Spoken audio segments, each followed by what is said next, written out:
foi relatora. Bom, então, acho que esse é um momento importante para a nossa casa, porque o regimento interno já vinha há tempo, né? Nós comentamos de reajuste, de questões que tinham que ser adequadas, assim como será a discussão do Código de Ética, que provavelmente começará já as discussões na próxima semana.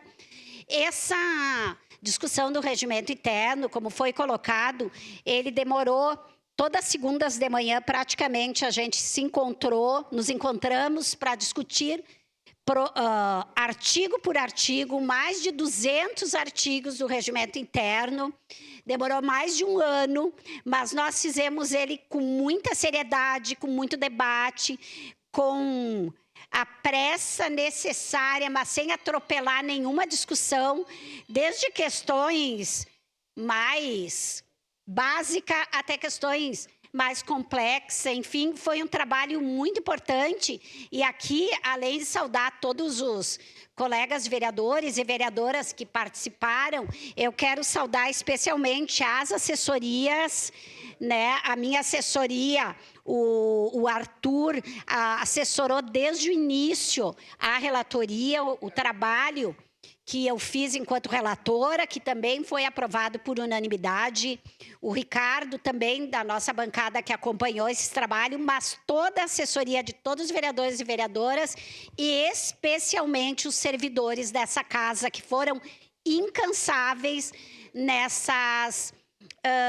nesses debates, se empenharam o máximo. Eu não vou citar um por um, porque foram vários, mas provavelmente, em algum momento, a gente vai ter a lista e vai saudar a todos que foram muito importantes nesse trabalho de mais de um ano. Como foi colocado aqui, além de questões, agora nós estamos discutindo a lei orgânica, as alterações na lei orgânica, que elas precisam ser discutidas e votadas em 2 turnos, provavelmente o segundo turno seja daqui 10 dias, enfim. São só adequações que eram necessárias fazer na lei orgânica, já que foi mudado no regimento interno. Por isso que ela vem com algumas alterações de alguns poucos artigos. Já foi discutida a proposta de a gente talvez discutir a lei orgânica também no outro momento, né?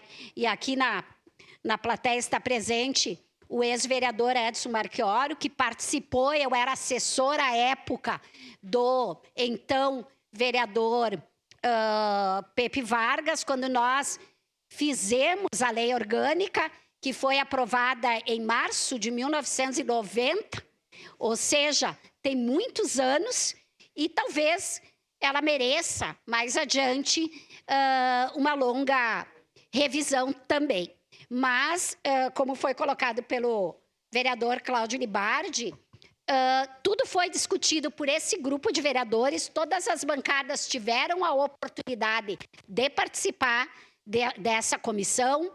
A minha bancada, especificamente, as questões importantes, conforme nós havíamos combinado com todos os vereadores lá no início, é que se levasse para as bancadas, que depois, quando nós estivéssemos na comissão, nós estaríamos ali representando as bancadas para que chegasse nesse momento e não tivesse que refazer todo o debate. Então, foi um processo, assim, eu acho, de bastante aprendizagem, para mim especificamente, mas para casa, de uma forma republicana, democrática, com todas as representações de como se faz esse debate. Então, essa emenda surgiu, que eu acho que vai entrar daqui a pouco, não sei, surgiu mais no final, quando nós tínhamos feito todo o debate, é talvez a única discussão que nós teremos de fazer nessa casa, que é em relação aos horários da sessão, né, vereador Libardi? Então, acho que nós todos e todas estamos de parabéns.